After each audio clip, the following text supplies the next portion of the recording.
آج میں اور آپ اگر یہ بات سمجھ لیں کہ یہ دعوت اللہ کا کام 2 آدمی کر رہے ہیں 10 50 کر رہے ہیں 100 مگر کس کی جانب سے ہے؟ اللہ کی.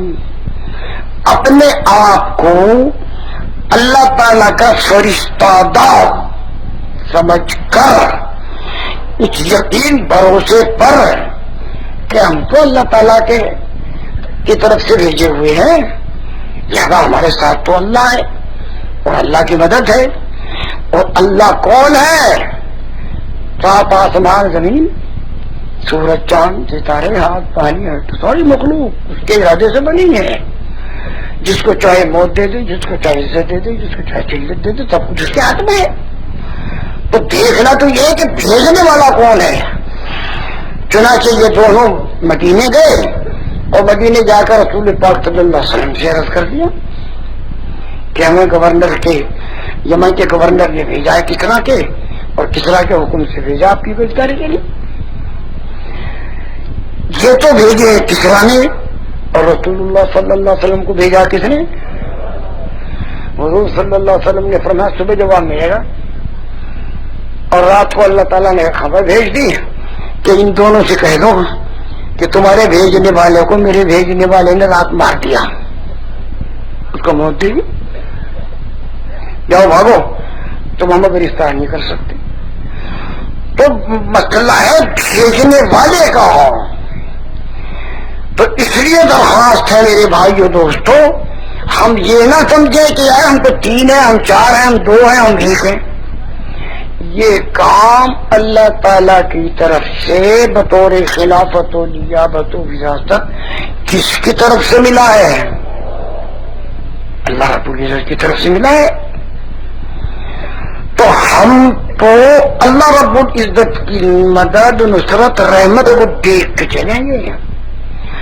اکیلے کو بھیج دو، 2 کو بھیج دو، بے پیسے کے بھیج دو، پیسے کے ساتھ بھیج دو، یہ کوئی چیز نہیں. جب ہماری نظر اللہ تعالی سے نہ ہٹے اور دلوں میں یہ چیز اتری ہوئی ہو کہ ہمیں اللہ تعالیٰ بھیج رہے ہیں اور ہم اللہ تعالیٰ کا پیغام لے کے جا رہے ہیں اور اللہ تعالیٰ کی طرف سے فرشتہ ہیں، نہ آپ کو شیر کچھ کہے گا، نہ بھیڑیا، نہ سمندر کچھ کہے گا، نہ بندر، نہ تم کوئی چیز مخلوق تمہیں کچھ نہیں کہہ سکتی، تم اللہ کے فرشتہ ہو. میرے بھائیو دوستو، اس پر آئے، اس پر لائے، اس کی دعوت چلائیں. سارے اسباب آپ کے محتاج ہیں اور آپ اللہ کے محتاج ہیں. آپ تو غیر اللہ سے ہونے کو دل سے نکال دو. زمین ہو، آسمان، سورج ہو، چاند، ہوا ہو، آگ، پانی، مٹی، ترنگ، فرشتے، جنات، انسان، یہ تو اللہ کے مخلوق ہے، یہ تو اللہ کے بندے ہیں. ان سب سے نظر ہٹا، اللہ تعالیٰ ہی سے ہونے پر نظر جما، اور اس نظر کو جما کر ادھر ادھر نہ پھسل، ادھر ادھر نہ پھسل. تو بس اللہ ہی پر نظر رکھ. اللہ تعالیٰ مجھے آپ کو ساری امت کو اس کی توفیق عطا فرما دے. اس کی مشق کرنی ہے. کیا کرنی ہے بھائی؟ اس کی مشق کرنی ہے. اتنی دعوت دو کہ اللہ کے غیر کے ہونے کا یقین دل سے نکل جا اور صرف اللہ تعالیٰ ہی کے ہونے کا یقین دل میں جم جا. آدمی تو ہے تو سیدھی راہ چل، آدمی تو ہے تو کر اچھے عمل، آدمی تو ہے تو سیدھی راہ چل. ہے یہی قانون قدرت کا عدل، تیرے کاموں کے ملیں گے تجھ کو پھل. آج جو کچھ بوئے گا کاٹے گا کل. دھیان تیرے دل میں یہ جمنے نہ پائے، جڑ برائی کی کہیں جمنے نہ پائے. ہم کہے دیتے ہیں دیکھ ابھی سمبل، تیرے کاموں کی ملیں گے تجھ کو پھل. آج جو کچھ بوئے گا کاٹے گا کل. ہر بدی کے پیٹ میں ہے پس بھرا، پل تو ہے خوش رنگ لیکن رس بھرا، اس کا ظاہر دیکھ کر تو مت پھسل، تیرے کاموں کے ملیں گے تجھ کو پر، آج جو کچھ بولے گا کاٹے گا کل۔ مقصد ساری بات کا یہ ہے میرے پیاروں، دو راستے، ایک مادی اسباب مخلوق غیر اللہ تو ساتھ لے کر سہارا کر کے چلنا، یہ ناکامی کا راستہ ہے، دلالت۔ ایک ہے صرف اللہ تعالی ہی پر بھروسہ کر کے اور اللہ تعالیٰ کو ساتھ لے کر مددگار بنا کر چلنا، یہ ہدایت ہے اور یہ کامیابی کا راستہ ہے۔ اس راستے والا کبھی ناکام نہ ہوا ہے، نہ ہوگا، نہ ہے۔ بھائیو دوستو، میرا آپ کا اور ساری امت مسلمہ کا راستہ ایک ہے کہ ہم تو اللہ تعالیٰ کے سہارے پہ چلیں، ہر طرف سے اپنا سہارا ہٹائیں، اللہ تعالیٰ پہ سہارا لگائیں۔ یہ امر اللہ کا ہے، ادعو الی سبیل ربک بالحکمہ، حکمت کے ساتھ، اچھی تدبیر کے ساتھ، بھلائی کے ساتھ اللہ کے پورے دین کی طرف دعوت دے، یہ اللہ کا حکم ہے اور ہر امتی کو ہے۔ مخاطب کا صیغہ ادعو الی سبیل ربک بالحکمہ والموعظۃ الحسنہ، اچھی اچھی باتیں بتا کر اللہ کے پورے دین کی طرف دعوت دے۔ میں بھی، آپ بھی، ہر مسلمان عورت مرد بوڑھا جوان فقیر مسکین اس کا مخاطب ہے، پڑھا لکھا بھی ان پڑھ بھی، ہر ایک اللہ کے پورے دین کی طرف دعوت دی۔ اس پر میں بھی آ جاؤں، آپ بھی آ جائیں، ہم امتی آ جائے کہ ہمارا کام تو اللہ کے دین کی طرف دعوت دینے کا ہے۔ یہ اللہ تعالیٰ کا حکم ہے کہ ہر ایک بندے کو مخاطب بنایا ہے کہ اللہ کے پورے دین کی طرف دعوت دو، یعنی فضائل سناؤ۔ دعوت دینے کا کیا مطلب؟ اس کے نفع بتاؤ، دنیا آخرت کے نفع بتاؤ، جس کا نام ہے فضائل۔ کہ اگر تم کلمہ پڑھ لو گے تو اس کی فضیلت یہ ہے، نماز پڑھو گے اس کی فضیلت یہ ہے، دین پہ چلو گے اس کی فضیلت یہ ہے، اور دین پر محنت کرو گے اس کی فضیلت یہ ہے۔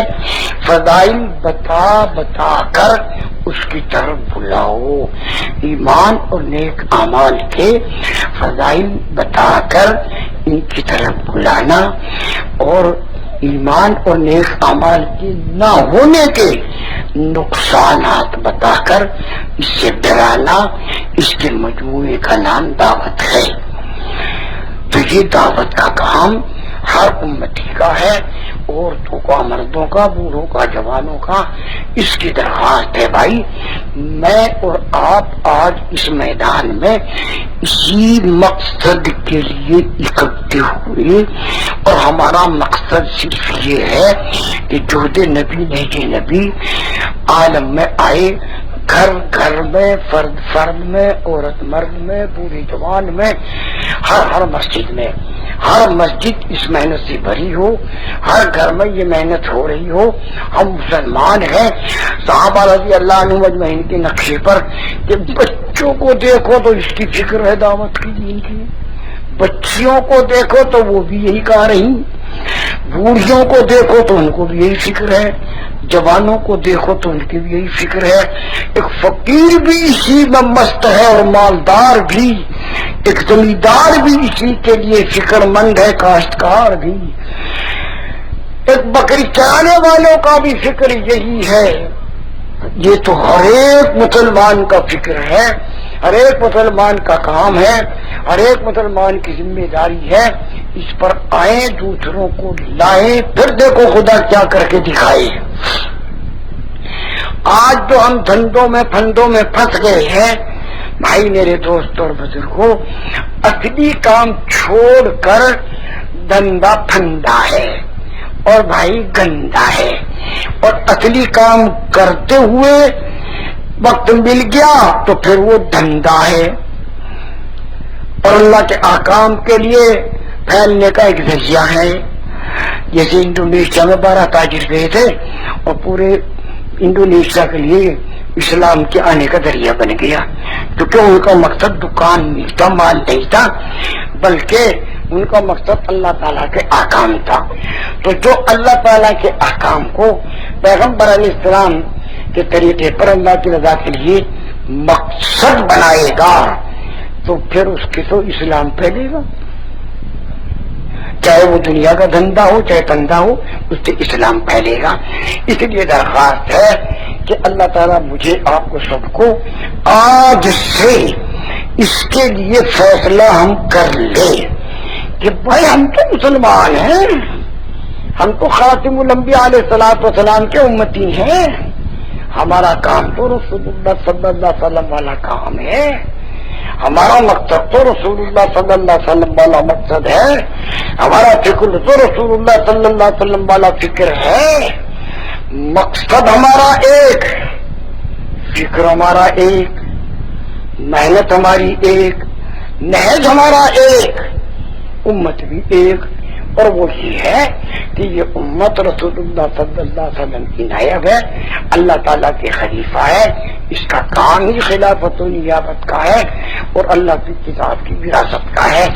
اس پر تو آ جائے امت مقصد بنا کر، اصل حیثیت سمجھ کر، اصل ذمہ دار بن کر۔ باقی رہا کھانا کھانا، یہ تو لپیٹ کی چیز ہے۔ کاہے کی چیز ہے بھائی؟ لپیٹ کی سلمٹوں کی چیز ہے۔ تو اس کے لیے درخواست ہے میرے بھائیوں دوستوں کہ اللہ تعالیٰ مجھے آپ کو پوری امت کو قیامت تک کی نسلوں کو اس کے لیے قبول فرما لے۔ قبولیت کی دعا مانگے، اپنی بھی قبولیت کی مانگیں، پوری امت کی قبولیت کی مانگیں، اور کام کی قبولیت کی دعا مانگیں، اور دعا مانگ کر نفلیں پڑھ کر ہر عمل میں خود لگے اور سارے عالم کو لگائیں۔ یہ جو ہے نا جی 4 مہینے مبارک ہو، چلہ مبارک ہو، 7 ماہ مبارک ہو، مگر یہ ابھی اصل نہیں ہے، یہ تو اصل تک پہنچنے کا راستہ ہے کہ 7 مہینے میں اتنی دعوت دے اور اس طرح محنت کرے کہ اصل کو پہچان لے، چلے میں اتنی محنت کرے کہ اصل کو پہچان لے، 4 مہینے میں اتنی محنت کرے، سال میں اتنی محنت کرے کہ اصل کو پہچان لے۔ اصل کیا ہے؟ یہی میرا کام ہے، اسی کے لیے میں بھیجا گیا ہوں، اسی کے لیے میں چنا گیا ہوں،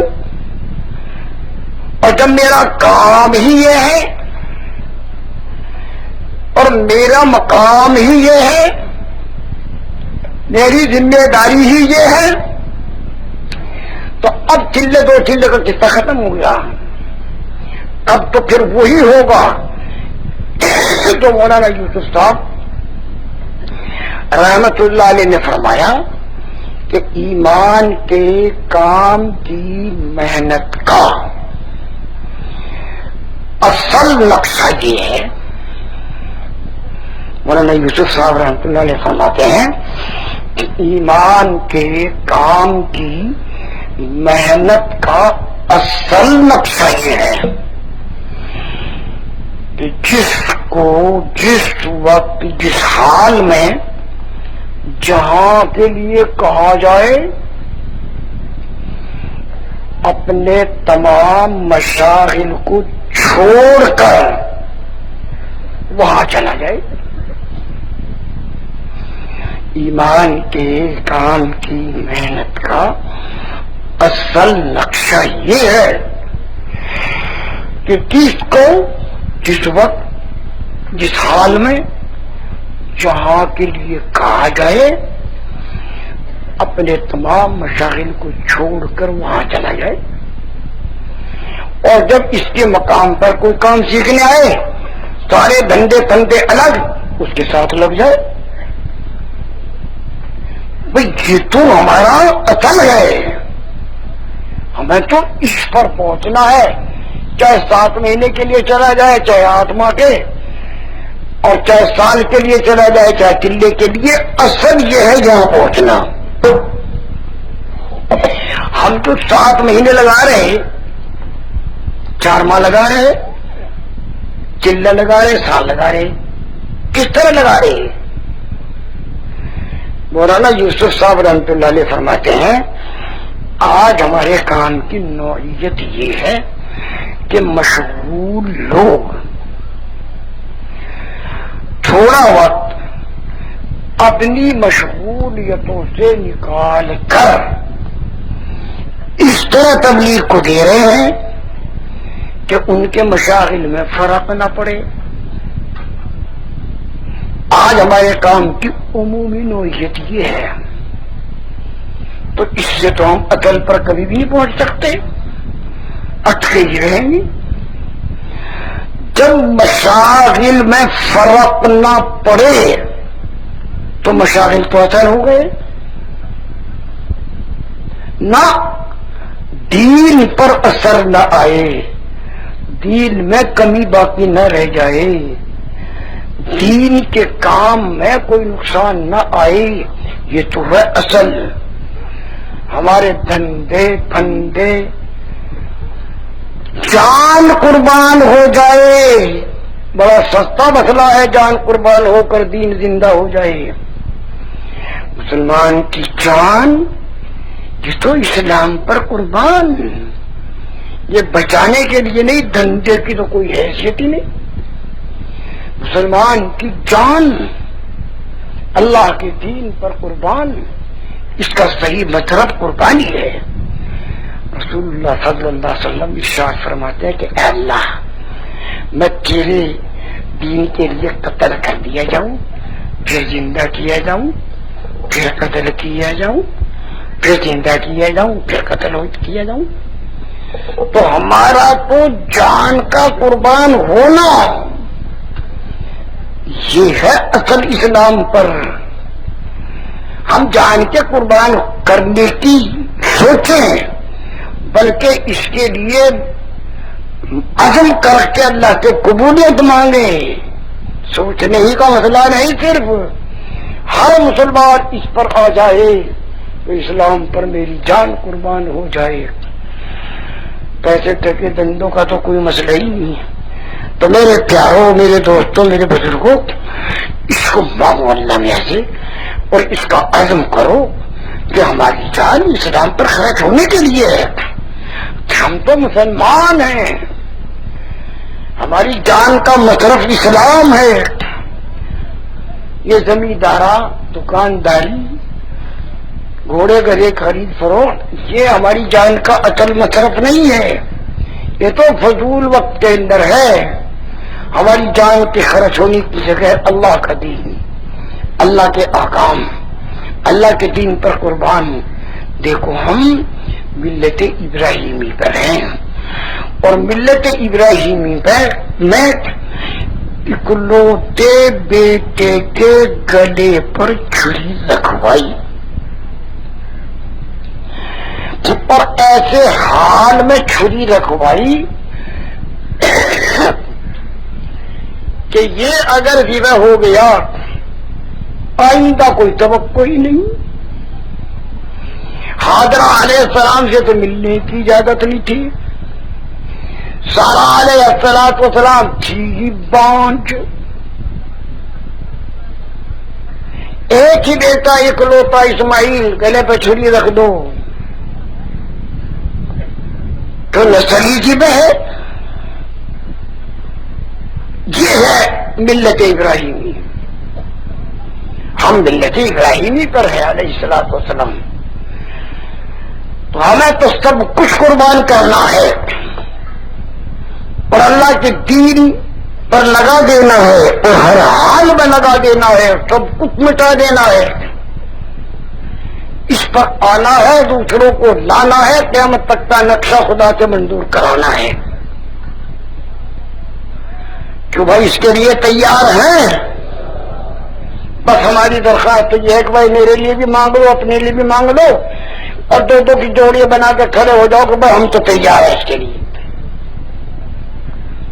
کہ ہم تو پوری جان پورا مال آج سے طے شدہ ہے، کہیں بھیج دو، چاہے جہاں بھیج دو، جس حال میں بھیج دو، جس کے ساتھ چاہے بھیج دو۔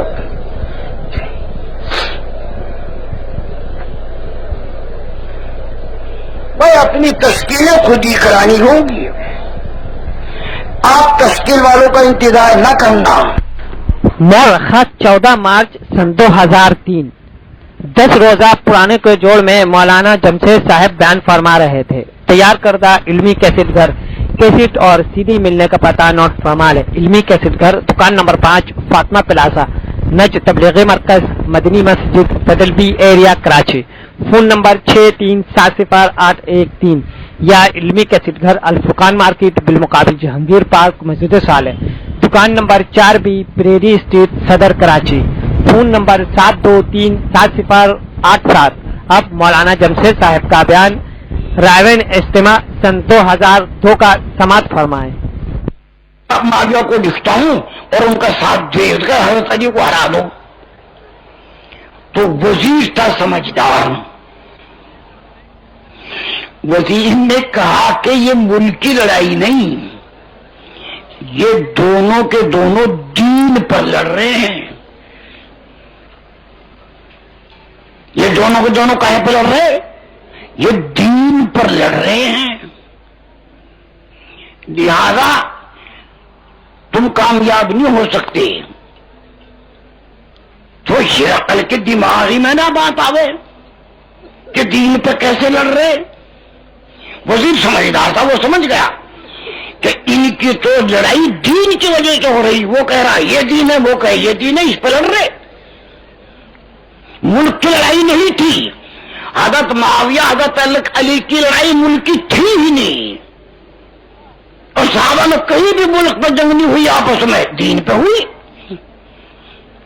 جب حضرت عائشہ رضی اللہ تعالیٰ عنہ کے کان میں یہ حدیث پہنچی، حالانکہ لشکر لے کے جا رہی، کہ حضور نے یہ فرمایا ہے کہ عائشہ تیری لڑائی ہوگی علی سے اور علی حق پر ہوں گے، اوہو حدیث یاد آ گئی، فوراً لشکر کو واپس لے آئی۔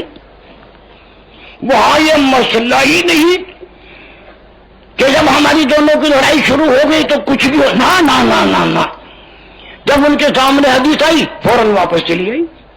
اور کمال ہے،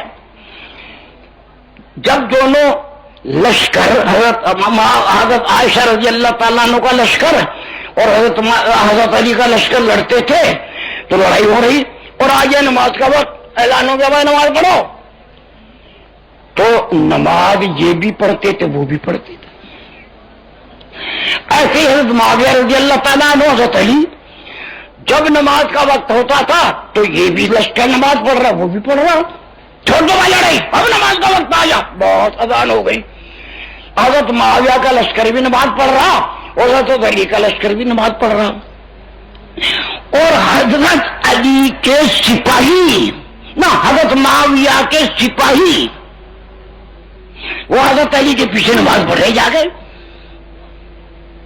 کس کے پیچھے نماز پڑھ رہے؟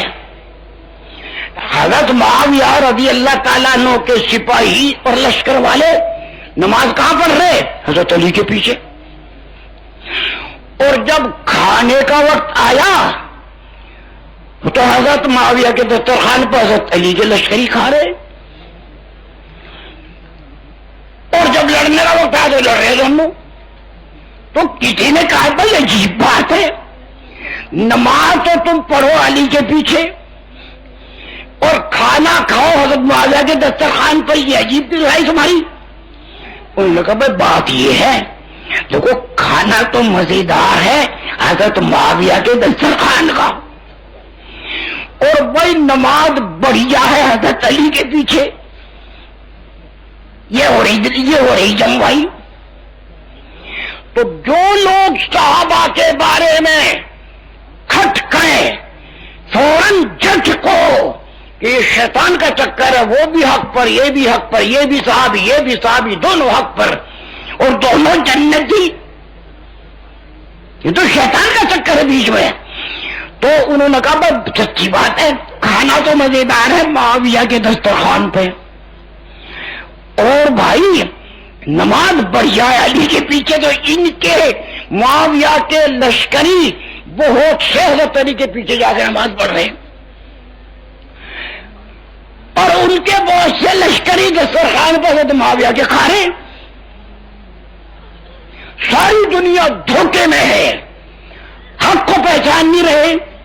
بہرحال تو وزیر نے کہا بادشاہ ہرقل سے کہ بھائی یہ تو دین کی وجہ سے لڑ رہے ہیں. تو ہرقل کے دماغ خراب تھا، اس کی سمجھ میں ہی نہیں آئی بات کہ دین پر کیسے لڑ رہی ہے، تو دنیا کی لڑائی ہو رہی. تو اس نے وزیر کی بات نہیں مانی. ہرقل نے حضرت معاویہ رضی اللہ تعالیٰ عنہ کو پرچہ لکھا کہ عثمان کا قصاص لینا ضروری ہے، اور آپ حق پر ہیں، اور حق کا ساتھ دینا یہ انسانی فریضہ ہے، لہذا میں آپ کا ساتھ دینا چاہتا ہوں. ارے بھائی سن بھی رہے گا نہیں؟ اللہ ہمیں ہر موقع کے شیطان کے چکر سے بچا دے. تو حضرت معاویہ لکھ رہے ہیں جبکہ حضرت علی سے لڑائی ہو رہی، لکھ رہے کیا لکھ رہے؟ او روم کے کتے. یہ کون لکھ رہا؟ حضرت معاویہ رضی اللہ تعالیٰ عنہ کے. او روم کے کتے، میں تیری چال کو خوب سمجھتا ہوں. اگر تو نے حضرت علی کی طرف قدم بڑھایا تو معاویہ کی تلوار تیرا سر توڑ دے گی. یہ ہیں صحابہ. کیا سمجھ رہے؟ لکھ رہے ہیں حضرت معاویہ رضی اللہ تعالیٰ عنہ اس موقع پر جبکہ وہ چاہتا ہے کہ میں اپنا لشکر لے کے تمہارے ساتھ ہو جاؤں اور ہم دونوں مل کر حضرت علی کو ہرا دیں. تو معاویہ رضی اللہ تعالیٰ عنہ لکھ رہے او روم کے کتے، میں تیری چال کو خوب سمجھتا ہوں. اگر تو نے علی کی طرف قدم بڑھایا تو معاویہ کی تلوار تیرا سر توڑ دے گی. سمجھ رہی بات؟ تو اس لیے وہ تو حق پر بات چلتی ہے ان کی، وہ دنیاوی لڑائی پر قیاس ہی نہیں کرنا چاہیے. صحابہ کے کسی اختلاف کو، صحابہ رضی اللہ عنہ مجمعین کی کسی لڑائی کو، صحابہ رضی اللہ عنہ کی کسی جنگ کو آپس کی کبھی ہرگز نہیں شیطان کے چکر میں آنا چاہیے کہ وہ دنیا پہ لڑے. کبھی شیطان کے چکر میں نہیں آنا چاہیے کہ وہ ملک پہ لڑے. ان کی ملک کی لڑائی ہے ہی نہیں، وہ تو دین پہ لڑ رہے. تب ہرقل کی آنکھ کھلی کہ اب پتہ چلا کہ واقعی وہ تو دین پہ لڑ رہے ہیں، دنیا کی لڑائی نہیں ہے. کار پاک آرا قیاس از خود مگیر. پاک لوگوں کے کاموں کو اپنے اوپر قیاس نہ کرو، ہم گندے ہیں کہ جیسے ہم ویسے نہ. وہ صحابہ ہیں، وہ حضور کے چہیتے ہیں، وہ اللہ کے پیارے ہیں. وہ تو جو بھی کام کریں گے اللہ کے حکم کو دیکھ کر، نبی کے طریقے کو پہچان کر. بات سمجھ میں آئی نا؟ بہرحال یہ تھی بات. تو عرض کرنا یہ ہے میرے پیاروں، آپ اللہ کے خلیفہ ہیں اور امت محمد صلی اللہ علیہ وسلم ہونے کی وجہ سے رسول اللہ کے نائب ہیں. رسول اللہ صلی اللہ علیہ وسلم کی امت میں ہونے کی وجہ سے آپ رسول اللہ کے نائب ہیں اور اللہ کی کتاب کے وارث ہیں. تمہیں اللہ تعالی نے اپنی کتاب کا وارث اور رسول اللہ صلی اللہ علیہ وسلم کا نائب اور اپنا خلیفہ قرار دیا ہے، تو کہاں جا رہے؟ ارے تھارا خدا بھلا کرے، اللہ مجھے بھی سمجھ دے، آپ کو بھی۔ میں سمجھ رہا دکاندار ہوں، توبہ توبہ، تو دکاندار نہیں ہے، یہ دکان تو وقتی ضرورت حاجت کے لیے ایسی ہے جیسے پیشاب کو چلے گئے، جیسے بیت الخلا میں چلے گئے، جیسے رات کو سو گئے، جیسے کھانا کھا لیا۔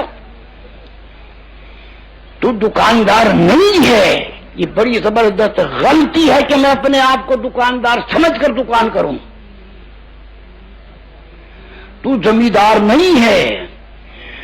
وہ تو آدم علیہ السلام کو نہ زمیندار کہا، نہ دکاندار، نہ کارخانے دار کہا، وہ تو کہا خلیفہ۔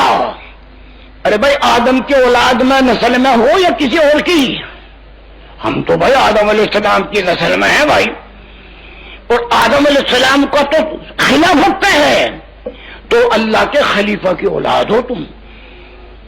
اور وہاں آدم علیہ السلام کو جو فرمایا تھا کہ میں اپنا انی جاعل فی الارض خلیفہ، وہاں یہ مطلب نہیں ہے کہ صرف خلافت آدم تک چلے گی، نہ، قیامت تک آخری انسان تک یہ خلافت چلے گی۔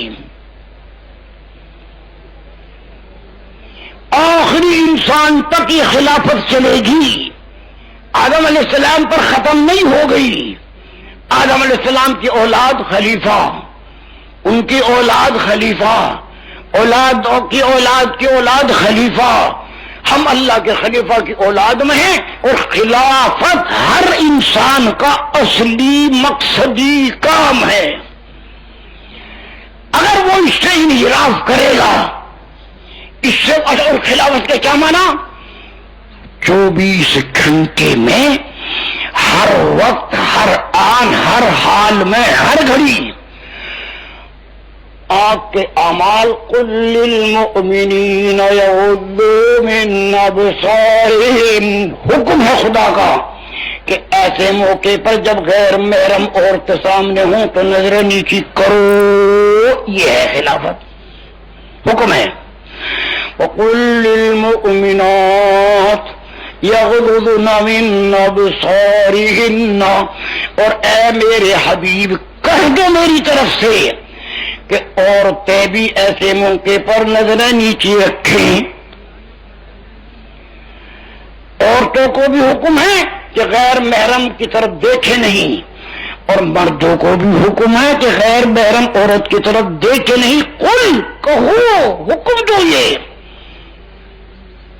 مومنات کو بھی کہو اور مومنین سے بھی کہو، تم تو اللہ کے خلیفہ ہو، تمہیں حکم یہ ہے کہ نظر نیچے کرو، بہت اچھا صاحب،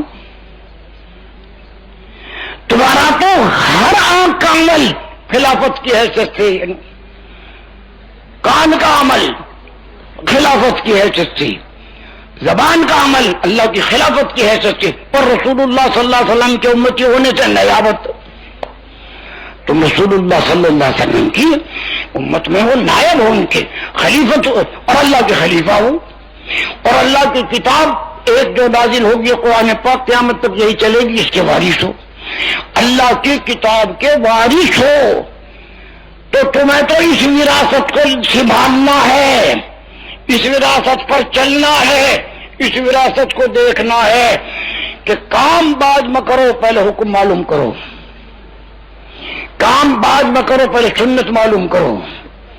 دھوبی صاحب تو اللہ کا خلیفہ ہے، پہلے اللہ کے احکام معلوم کر پھر کپڑے دھو۔ درزی صاحب تو اللہ کا خلیفہ ہے، پہلے اللہ کے احکام سیکھ اور اس کے بعد میں درزی کا کام کر۔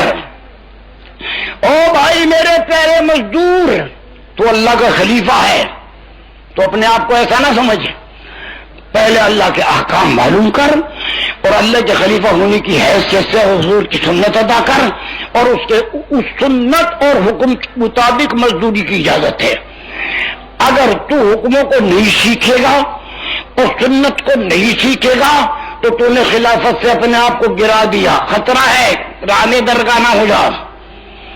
او بھائی زمیندار صاحب، او مسلمان بھائی زمیندار، تو اللہ کا خلیفہ ہے، زمیندارے کے بارے میں پہلے اللہ کے حکموں کو سیکھ اور نبی علیہ السلام کی سنتوں کو سیکھ اور اللہ کا خلیفہ بن کر کھیت کر،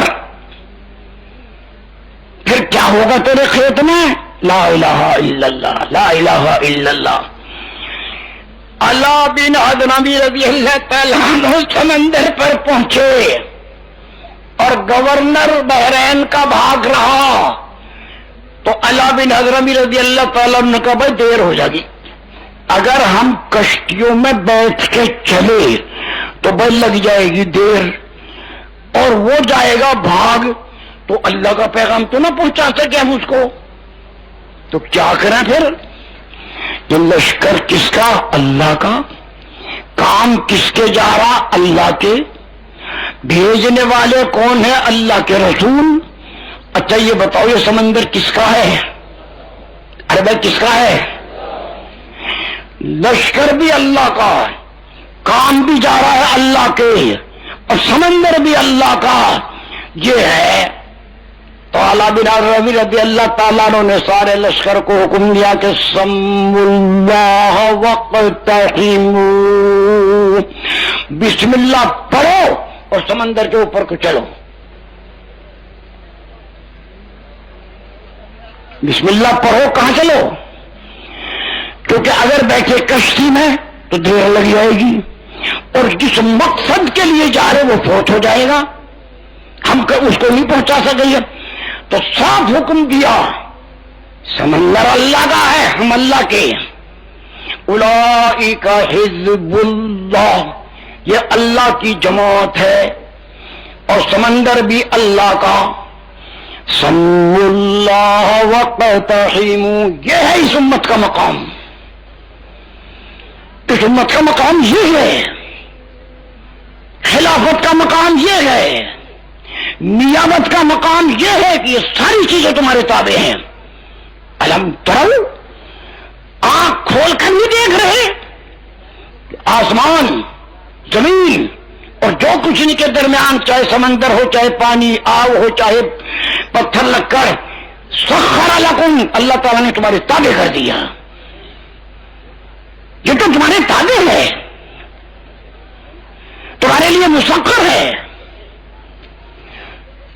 تو ان کے دل میں آیات اور ساری آیات ان کے سامنے ہیں، تو علا بن حضرمی رضی اللہ تعالیٰ نے صاف حکم دے دیا کہ سموا اللہ واقتحموا، بسم اللہ پڑھو، چلے آگے اوپر کو چلو، کیا میں جلدی جانا ہے۔ ابو ہریرہ رضی اللہ تعالیٰ عنہ روایت کرتے ہیں فَسَمَّيْنَاهُ، ہم سب نے بسم اللہ پڑھی بھائی، وَاقْتَحَمْنَا، اور سمندر پر چل پڑے، وَمَا بَلَّ الْمَاءُ أَسْفَلَ خِفَافِ إِبِلِنَا، اور سمندر کے پانی نے ہمارے اونٹوں کے پیروں کے تلوے کو تر بھی نہیں کیا۔ بھئی تم تو یہ ہو، تمہارا تو کام یہ ہے، تم تو خلیفۃ اللہ فی الارض ہو، تو تم نائب رسول اللہ ہو، تم تو وارث کتاب اللہ ہو۔ سمندر کی حیثیت کیا ہے؟ سمندر ہوتا کون ہے؟ بس سمندر کو کسی نے بنایا؟ اللہ بھی نہیں، تو اللہ میں کے کام میں کیسے رکاوٹ بن سکتا ہے؟ سب اللہ تعالیٰ مجھے، آپ کو، پوری امت کو یہ حقیقت عطا فرما دے، ہم جو ادھر ادھر بھٹک گئے، کوئی پیسے کو دیکھ کے چل رہا اور تیرا خدا بھلا کرے، خدا تیرے ساتھ ہے۔ جب موسیٰ علیہ السلام اور ہارون علیہ السلام کو حکم ہوا کہ جاؤ اس فرعون کو سمجھاؤ، انہوں طغا، یہ سرکشی پر اترا ہوا ہے، تو موسیٰ علیہ السلام نے کہا کہ اللہ میاں، میں فقیر، میرا